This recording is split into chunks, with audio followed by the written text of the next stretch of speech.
चलो हम आज में पेपर का डिस्कशन करेंगे जो आपका 6th क्लास का पेपर हुआ है। ठीक है, लास्ट संडे में जो हुआ है उसका हम आज डिस्कशन करेंगे कि जो मैथ के क्वेश्चन जो स्टार्ट थे वो 31 से स्टार्ट है, यानी हमने देखते हैं कि क्वेश्चन नंबर 31 का आंसर क्या होगा।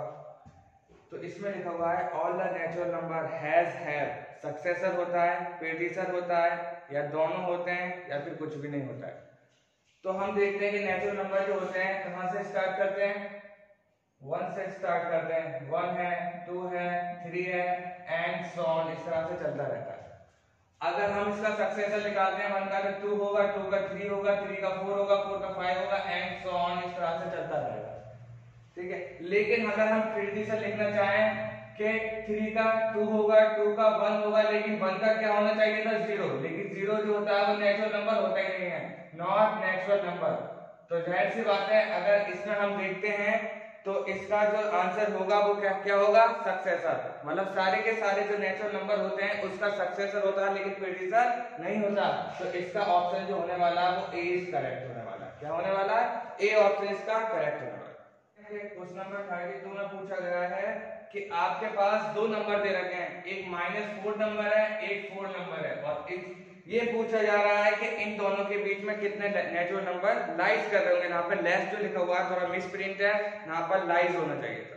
ठीक है, तो हम सबसे पहले इन दोनों के बीच में सारे नंबर लिख लेते हैं, सारे इंटीजर्स लिख लेते हैं कि -3 होने वाला है, -2 होगा, -1 होगा, 0 होगा, 1 होगा, 2 होगा, 3 होगा। ठीक है, अब इसमें पूछा क्या है, नेचुरल नंबर। तो नेचुरल नंबर कहां से स्टार्ट होते हैं, 1 से।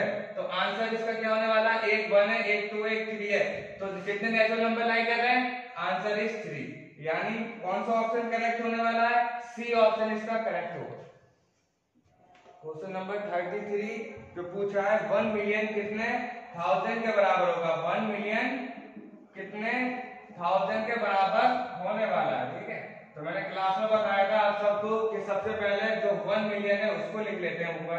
ठीक है, 1 मिलियन जो होगा वो क्या होगा, 1 10 100,000 10,000 100,000 1 मिलियन, और इसको किससे डिवाइड कर देते हैं, 1000 से डिवाइड कर देंगे। 1 10 100 एंड 1000, कितने zeros cancel out, 3 zero cancel हो जाएंगे, क्या हो जाएगा 1000 बचेगा। तो इसका आंसर जो होने वाला है वो डी ऑप्शन करेक्ट होने वाला है। इसमें आपसे पूछा है कि प्लेस वैल्यू 5 की क्या होगी इन किसके अंदर, 15157 इसमें प्लेस वैल्यू क्या होगी किसकी, 5 की। तो हमें प्लेस वैल्यू मालूम है, यहां से काउंट करते हैं 1 10 100,000 10,000, यानी 50,000 इसकी प्लेस वैल्यू होने वाली है। 50,000 इसकी प्लेस वैल्यू होगी, यानी इसका जो ऑप्शन होगा वो बी करेक्ट ऑप्शन होने वाला है। देखते हैं क्वेश्चन नंबर 35। इसमें पूछा है how many 3 digit number can be form using the digit. आपसे पूछा है कि आपके पास जो डिजिट दे रखे हैं 8 है, 3 है, 5 है, इसकी मदद से आप कितने नंबर फॉर्म कर सकते हो, 3 डिजिट के कितने नंबर आप फॉर्म कर सकते हो। लेकिन इसमें लिखा हुआ है ओनली वंस। क्या लिखा हुआ है इसमें, ओनली वंस, यानी एक डिजिट को आपको एक ही बार लिखना है, यानी उसको रिपीट नहीं करना है। तो अब मैंने क्लास में बताया था कि कहीं पे भी रिपीटेशन, विदाउट रिपीटेशन, मैंने बताया था ओनली वन का मतलब क्या होता है, विदाउट रिपीटेशन। विदाउट रिपीटेशन मैंने बताया था, एक रिपीटेशन पढ़ाया था।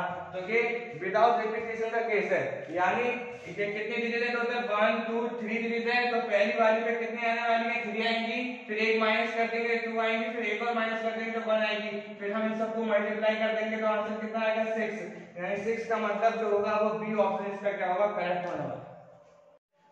क्वेश्चन नंबर 36 देखते हैं कि इसमें पूछा है कि number of composite number between 1 and 100 के बीच में कितने कंपोजिट नंबर होते हैं। जैसा कि हमें मालूम है जो प्राइम नंबर जो होते हैं 1 से लेकर 100 के बीच में कितने होने वाले हैं, 25 होने वाले हैं। और 1 जो होता है नाइदर प्राइम होता है नाइदर कंपोजिट होता है। अगर हम देखते हैं कि 100 में से ये टोटल कितने हो गए, एक तो प्राइम नंबर 25 होते हैं और एक जो होता है वो ना तो प्राइम होता है ना कंपोजिट होता। तो हम इसमें से 26 को माइनस कर देंगे तो आंसर जो आएगा वो 74 होने वाला है। 74 का मतलब ऑप्शन इसका ए जो होगा वो क्या होगा, करेक्ट ऑप्शन होने वाला है। देखते हैं इसमें पूछा है द कैपेसिटी ऑफ 2 कंटेनर। इसमें कंटेन जो लिखा है वो कंटेनर होने वाला, थोड़ी सी यहाँ पे टाइपिंग मिसप्रिंट है, इज 15 लीटर एंड 25 लीटर्स। ठीक है, find the largest measuring can that can be used to complete fill board the container। तो मैंने बताया था जहां पे भी लार्जेस्ट की बात करेगा, तो जहां पे भी लार्जेस्ट की बात करेगा आपको वहां पर क्या कैलकुलेट करना है, SCF को कैलकुलेट करना है, और जहां पर स्मॉलेस्ट की बात करता है वहां पर LCM को आपको कैलकुलेट करना है। तो 15 और 25 का आपको क्या निकालना है, SCF कैलकुलेट करना है। 5 3 जा 15, 3 1 जा 3, 5 5 जा 25, 5 1 जा 5। इसमें क्या कॉमन दिख रहा है, 5 कॉमन दिख रहा है, तो इसका आंसर जो होने वाला है यानी SCF कितना होगा इसका 5 होगा, और वही जो होगा इसका आंसर होने वाला है, यानी इसका जो होगा वो डी ऑप्शन जो होगा इसका क्या होगा, करेक्ट होने वाला है। तो देखते हैं इसमें ये कह रहा है कि if x is a digit, x जो एक डिजिट है, find the smallest value of x। आपको क्या निकालनी है, स्मॉलेस्ट वैल्यू निकालनी है किसकी, x की, जब ये नंबर जो है 4 2 x 3 6 जो है किससे डिविजिबल है, 3 से डिविजिबल है। तो कल बताया गया था आपको कि कोई भी नंबर जब 3 से डिविजिबल होता है तो उसकी सारी डिजिट जो होती है वो 3 से क्या होती है, डिविजिबल होती है, ठीक है। यानी सम ऑफ ऑल द डिजिट, यानी इनका सबका प्लस करता हूं मैं, क्या करता हूं, सबका प्लस करता हूं, ठीक है। जब मैं इसका प्लस करूंगा तो ये 4 + 2 6 होने वाला है, 6 + 3 9 होगा, और 9 + 6 15 होगा, 15 प्लस ऑफ x। तो मैं x की क्या वैल्यू रख दूं, और वो भी क्या स्मॉलेस्ट वैल्यू होनी चाहिए। तो मुझे मालूम पड़ा है तो x प्लस अगर 0 करता हूं तो 15 आएगा, और 15 जो होता है वो 3 से डिविजिबल होता है, तो इसका आंसर जो होगा वो क्या होगा, a यानी 0, a यानी 0 इसका आंसर होगा। नंबर 39 को देखते हैं, इसमें दे रखा है the product of SCF and LCM of two number is 9072, if one number is 72 find the other number. तो मैंने बताया था SCF और LCM के बीच में जो रिलेशन होता है वो क्या होता है, LCM और SCF will be equal to product of the two number दे रखा है। क्या होता है कि LCF और LCM जो होता है वो product of the two number होता है, और इसमें नहीं है LCM और SCF का प्रोडक्ट कितना दे रखा है, 9072 दे रखा है, और इसमें से यानी एक ही वैल्यू जो दे रखी है इसमें आपको 72 दे रखी है, यानी अदर नंबर निकालना है। अदर नंबर का मतलब है यहाँ पर b की वैल्यू आपको कैलकुलेट करनी है। जब आप b की वैल्यू कैलकुलेट करोगे, इधर मल्टीप्लाई में इधर जाता है तो डिवाइड में होने वाला है, क्या होने वाला है, डिवाइड होने वाला है। जब इसको कैलकुलेट करोगे तो सिंपलीफाई करके आपका आंसर आएगा 126, आंसर इज 126, यानी ऑप्शन जो होगा वो बी इसका करेक्ट होने वाला है, option B is correct. Question number 14 में पूछा है to find the equivalent fraction. तो मैंने बताया था कि कभी भी आप किसी का भी इक्विवेलेंट फ्रैक्शन निकालोगे तो आप सेम नंबर से उसको मल्टीप्लाई करते हो, तो उसी से डिवाइड करते हो, तो इसको तो सोचने की कोई जरूरत ही नहीं है। इसका आंसर जो होगा वो क्या होगा, ए, यानी सेम नंबर से आप डिवाइड करोगे और उसी से क्या करना है, मल्टीप्लाई करना है, ठीक है। तो इसका आंसर जो होगा वो ए होगा। में ये कह रहा है कि सरिता ने खरीदा 2/5 रिबिन खरीदा, कितना मीटर रिबिन खरीदा, 2/5 ऑफ रिबिन खरीदा, और ललिता ने कितना खरीदा, 3/4 ऑफ मीटर रिबिन खरीदा। तो ये पूछ रहा है कि इन दोनों का रिबिन मिलाकर टोटल रिबिन कितना हो जाएगा। तो जब टोटल की बात करना है तो आपको क्या निकालना होता है, इन दोनों को सम करना है, सम का मतलब प्लस कर दो। तो प्लस करोगे तो आंसर इस कितना आएगा, इसको सॉल्व करना। एलसीएम सबसे पहले नीचे का एलसीएम लेते हैं, तो एलसीएम कितना आने वाला है, 5 और 4 का एलसीएम जो आएगा वो 20 आ जाएगा। कितना आ जाएगा, 20 आएगा। तो 20 को इस तरह से लिखते हैं, फिर 5 को इससे डिवाइड करते हैं, 5 4 से 20 जो भी डिवाइड करने के बाद आता है उसको न्यूमरेटर से मल्टीप्लाई कर देते हैं। 5 और 5 4 आएगा, 4 इसको 4 को मल्टीप्लाई करोगे 2 से तो कितना आने वाला है, 8 आएगा। फिर प्लस ऑफ, फिर 4 से डिवाइड करोगे, 4 5 के 20 जो भी 5 आएगा उसको ऊपर मल्टीप्लाई करोगे तो 15 हो जाएगा। इन दोनों को प्लस कर दोगे तो 23/20 आंसर हो जाएगा। यानी इसका आंसर जो होने वाला है वो डी ऑप्शन इसका करेक्ट होगा। क्वेश्चन नंबर 42 देखते हैं, इसमें ये कह रहा है कि सम ऑफ 90.50 एंड 40.25, इन दोनों को आपको क्या करना है, सम करना है। फिर जो भी सम आएगा उसको किससे माइनस कर देना है, 275 में से माइनस कर देना है, ठीक है। तो हम सबसे पहले 19.50 निकालते हैं और 14.25 निकाल लेते हैं। इन दोनों को प्लस करना है, तो जैसा कि क्वेश्चन कह रहा है कि जब आप इन दोनों को प्लस करोगे तो कितना आने वाला है, 130.75 आंसर आएगा, ठीक है। आंसर आएगा इन दोनों का सम। फिर आपको क्या करना है, 275 में से इसको क्या कर देना है, माइनस कर देना है, ठीक है। जब आप इसको माइनस करोगे तो आंसर क्या होने वाला है, इसको सिंपलीफाई करना है, 25 हो जाएगा, 4 4 और 1, तो कितना आएगा 144.25 आएगा। यानी इसका जो आंसर होने वाला है वो ए ऑप्शन होने वाला है। क्या होने वाला है? ए ऑप्शन होने वाला है। 3 क्वेश्चन देखते हैं। इसमें पूछा फाइंड पूछा यानी 4/5 डिवाइडेड बाय 4/15 इसमें पूछा है। तो मैंने बताया था कि 4/5 जब भी डिवाइड का साइन होता है, डिवाइड को किसमें चेंज करते हैं? मल्टीप्लाई में चेंज करते हैं। तो आगे वाले को क्या कर देते हैं? रेसिप्रोकल कर देते हैं। क्या कर देते हैं? रेसिप्रोकल। फिर आप इसको सिंपलीफाई कर लो, 4 से 4 कैंसिल, 5 बन जाए 5, 5 3 जा 15, तो 3 1 3 जा 3, 1 बन जा 1, तो 1 3/1, 3/1 का मतलब होता है 3। तो इसका आंसर जो होने वाला है वो 3 होने वाला है, यानी सी ऑप्शन इसका करेक्ट होगा। इसका 4 को देखते हैं। इसमें आपको x की वैल्यू निकालनी है। इसमें आपको x की वैल्यू निकालनी है। इसमें दे रखा है x/16 मल्टीप्लाई ऑफ 20, ये दे रखा है आपको, ठीक है। और उसकी वैल्यू किसके बराबर है? 13280 13280 के बराबर आपको इसकी वैल्यू दे रखी है। तो आपको x की वैल्यू निकालनी है। तो अलजेब्रा आपको सॉल्व करना सिखाया था कि अगर इधर मल्टीप्लाई होता है तो इधर डिवाइड हो जाता है, इधर डिवाइड होता है तो इधर मल्टीप्लाई हो जाएगा, ठीक है। तो x will be equal to 16 इसके साथ डिवाइड में है और 20 इसके साथ मल्टीप्लाई में है। तो अगर मैं इन दोनों को ट्रांसपोज करता हूं तो 13280 तो ऐसे रहने वाला है कि 16 यहां पर मल्टीप्लाई हो जाएगा क्योंकि इधर डिवाइड में है और 20 इधर डिवाइड हो जाएगा क्योंकि इधर मल्टीप्लाई में है। इसको अगर आप सिंपलीफाई करोगे तो इसका आंसर जो आने वाला है वो क्या आने वाला है? 10626 आंसर होने वाला है। यानी इसका जो आंसर होगा बी ऑप्शन इसका क्या होगा? करेक्ट होगा। क्वेश्चन नंबर 45 में आपको इक्वेशंस दे रखी हैं। एक आपके पास है x प्लस y की वैल्यू दे रखी है, वो कितनी दे रखी है? 18 दे रखी है, 18 केजी दे रखी है, ठीक है। 18 केजी हम केजी में डाल देते हैं क्योंकि केजी का कोई यूज नहीं होता, यूनिट दे रखी है, ठीक है। तो x प्लस y की वैल्यू आपको 18 दे रखी है और x प्लस x की वैल्यू आपको 16 दे रखी है और y प्लस z की वैल्यू आपको क्या दे रखी है? 13 दे रखी है। तो इसमें आपसे पूछा है कि z की वैल्यू होगी क्या। तो सबसे पहले जिसमें सेम क्वांटिटी होती है ऐसे क्वेश्चन को सॉल्व करने के लिए सबसे पहले जिसमें दोनों में x x है तो इसको आप सॉल्व करोगे, x की वैल्यू फाइंड कर लोगे। तो यहाँ पर x प्लस x क्या होगा? 2x हो जाएगा और वो 16 के बराबर होने वाला है। और x की वैल्यू जो आएगी वो 16, तो किधर मल्टीप्लाई में इधर जाएगा तो डिवाइड हो जाएगा। तो x की वैल्यू जो आएगी वो कितनी आएगी? 8 आएगी।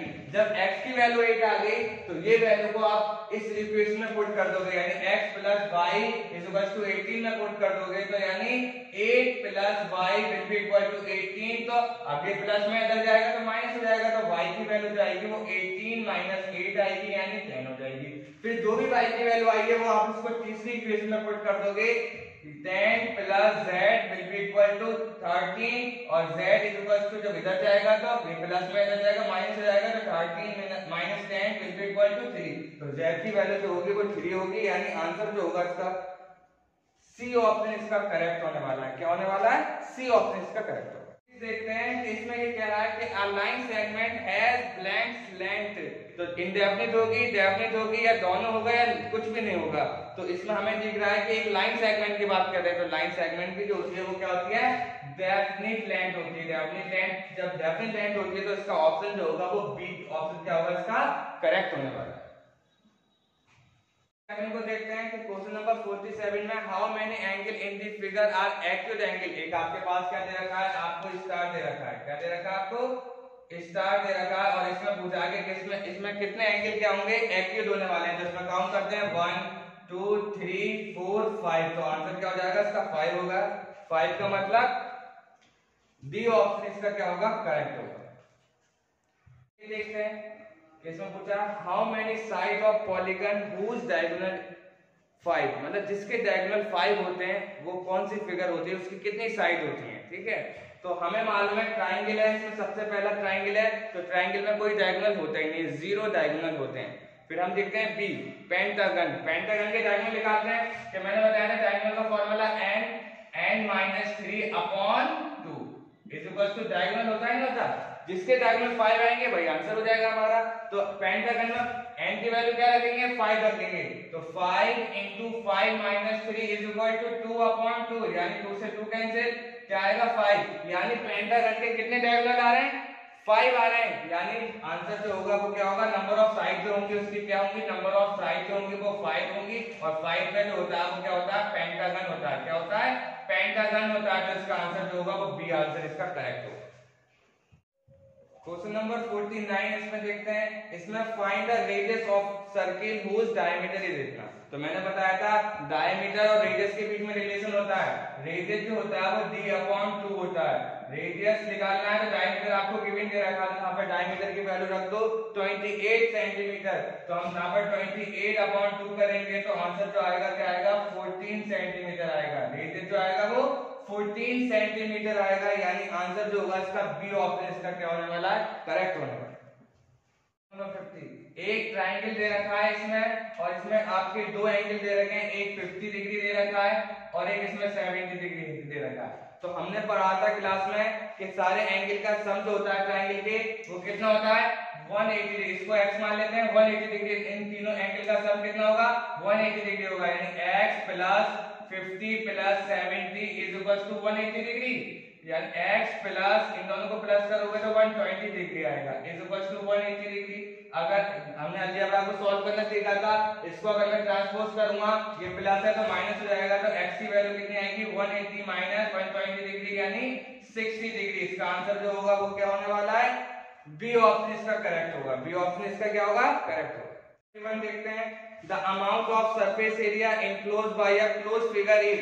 एक आपके पास कोई भी क्लोज फिगर दे रखी है, उसके अंदर का जो एरिया हो, उसके अंदर का जो सरफेस होता है उसको क्या कहते हैं, हम एरिया कहते हैं। तो इसका आंसर जो होगा वो क्या होगा, बी ऑप्शन होगा। देखते हैं क्वेश्चन नंबर 52 में दे रखा है, find the side of square. ये आपके पास कोई स्क्वायर दे रखा है, इसकी साइड को आपको कैलकुलेट करना है, ठीक है। इफ द पेरीमीटर, इसका जो पेरीमीटर है यानी पेरीमीटर ऑफ स्क्वायर होता है क्या, 4 इनटू साइड होता है, ठीक है। 4 पेरीमीटर ऑफ स्क्वायर जो है इसका पेरीमीटर ऑफ स्क्वायर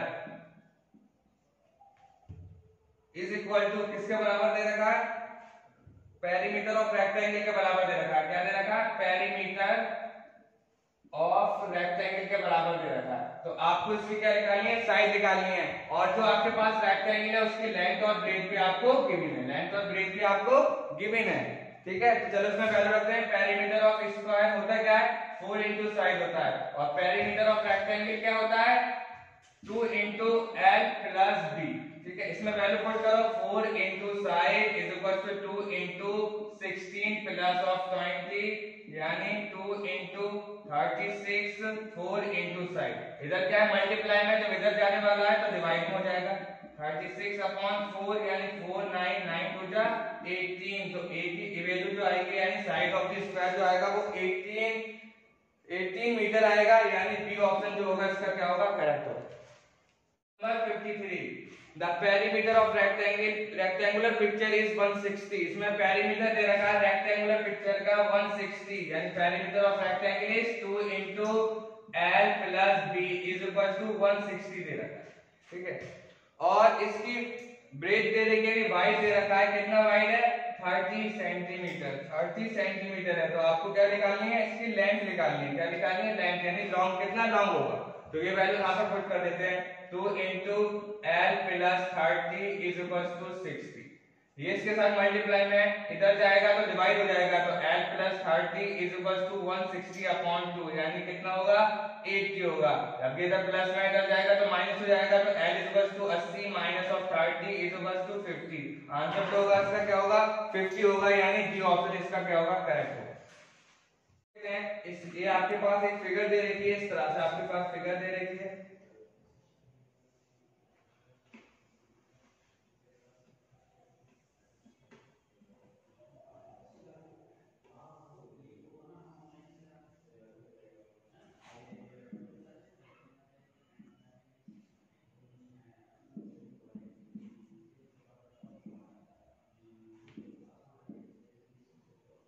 इसका आपको क्या कैलकुलेट करना है, आपको पेरीमीटर कैलकुलेट करना है। तो पेरीमीटर मैंने बताया था, पेरीमीटर कैलकुलेट करने के लिए आपको क्या करना है, सम ऑफ ऑल साइड। क्या कर देना है, सम ऑफ ऑल साइड, जो भी साइड है सबको आपको ऐड कर देना है, ठीक है। जब इनको प्लस करोगे 5 प्लस 4 9, 9 प्लस 4 13, 13 प्लस 6 19, 19 प्लस 5 24, 24 और 12 36, 36 और 2 38, 38 और 3 41 और 41 और 8 49। तो इसका आंसर जो होगा क्या होगा 49 इसका आंसर होने वाला है। 49 का मतलब क्या होगा सी ऑप्शन इसका करेक्ट होगा।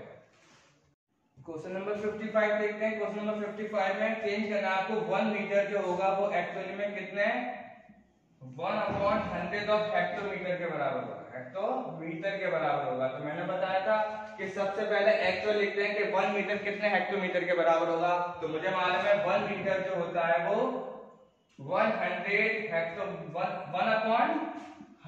हेक्टोमीटर के बराबर होगा नहीं होगा हेक्टोमीटर के बराबर। और जो इसके आगे होता है उसके रेसिप्रोकल से आप मल्टीप्लाई कर देते हो। जब इसको रेसिप्रोकल से मल्टीप्लाई करोगे तो आंसर क्या होगा 1 हेक्टोमीटर हो जाएगा। तो यानी मैं ये कह सकता हूं 1 मीटर जो होता है वो 1 हेक्टोमीटर के बराबर होता है। यानी आंसर जो होगा इसका ए ऑप्शन इसका करेक्ट होगा। देखते हैं क्वेश्चन नंबर 56 में एक बकेट के अंदर जो है 4 लीटर ऑफ वाटर है। इसमें 16 लीटर 750 ml ऑफ वाटर निकाल दिया गया। तो उस बकेट में कितना पानी बाकी रहेगा। तो हमें मालूम है जब बाकी रहने के लिए बाकी की बात करते हैं तो हमें क्या करना होता है माइनस करना होता है। यानी मैं क्या करूंगा एक तरफ लीटर लिखेंगे एक तरफ मिलीलीटर लिखेंगे। यहाँ पर 40 लीटर पानी था पहले ठीक है। फिर इसमें से 60 लीटर और 750 ml वाटर को निकाल दिया तो कितना बचेगा। तो इसको आपको क्या करना है माइनस कर देना है। जब आप माइनस करोगे तो इधर से 1 लीटर को 1 मिलीमीटर की तरफ ले जाओगे तो 1000 ml हो जाएगा।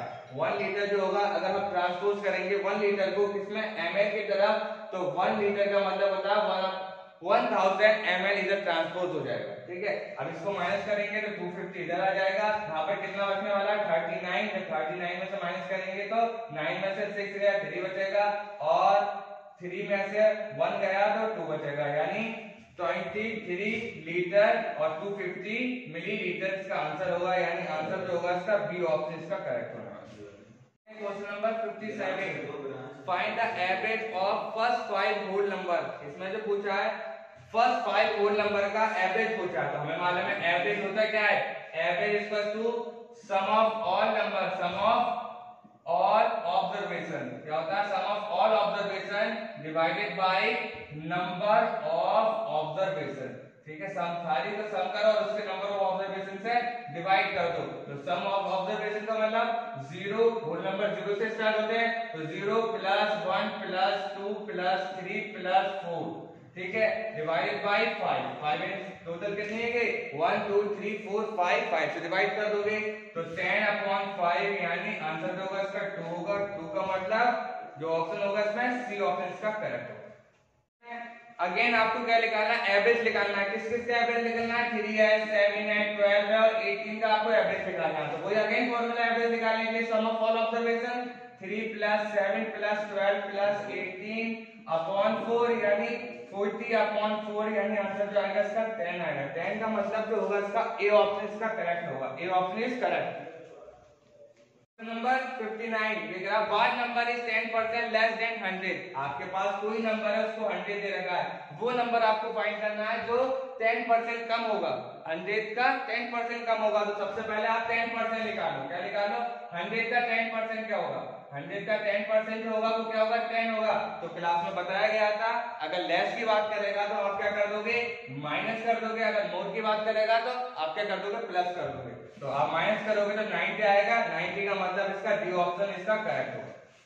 तो क्वेश्चन नंबर 60 देखते हैं। क्वेश्चन नंबर 60 में दे रखा है 25:30 एंड 40:x जो है प्रोपोर्शन में दे रखा है। तो प्रोपोर्शन का आपको मतलब मालूम ही है जब दो रेशियो प्रोपोर्शन होते हैं तो वो बराबर होते हैं। यानी 25/30 जो है वो 40/x के बराबर ठीक है। तो आपको यहाँ पर x की वैल्यू निकालनी है। तो अलजेब्रा को अगेन सॉल्व करना सिखाया था मैंने कि इसको क्रॉस मल्टीप्लाई करते हैं। तो 25 into x is equal to 40 into 30। जब ये इसके साथ मल्टीप्लाई में इधर आएगा तो इसका डिवाइड होने वाला है। क्या होने वाला है डिवाइड होने वाला है। अब इसको सिंप्लीफाई करते हैं 5 5 25 5 6 30 5 बन जा 5 5 8 जा 40 8 6 जा 48 x will be equal to 48 यानी इसका जो आंसर होने वाला है वो 48 होने वाला है। यानी सी ऑप्शन इसका क्या होगा करेक्ट होने वाला है ठीक है। मुझे उम्मीद है कि जो भी मैंने सॉल्यूशन कराए हैं आपको अच्छे समझ में आए होंगे। अगर जब भी आपको समझ में नहीं आए तो आप कमेंट बॉक्स में लिखकर बता सकते हैं, ठीक है। और हमने ये मिलते हैं आपको नेक्स्ट पेपर के सॉल्यूशन के साथ, ठीक है। जब तक के लिए अल्लाह हाफिज।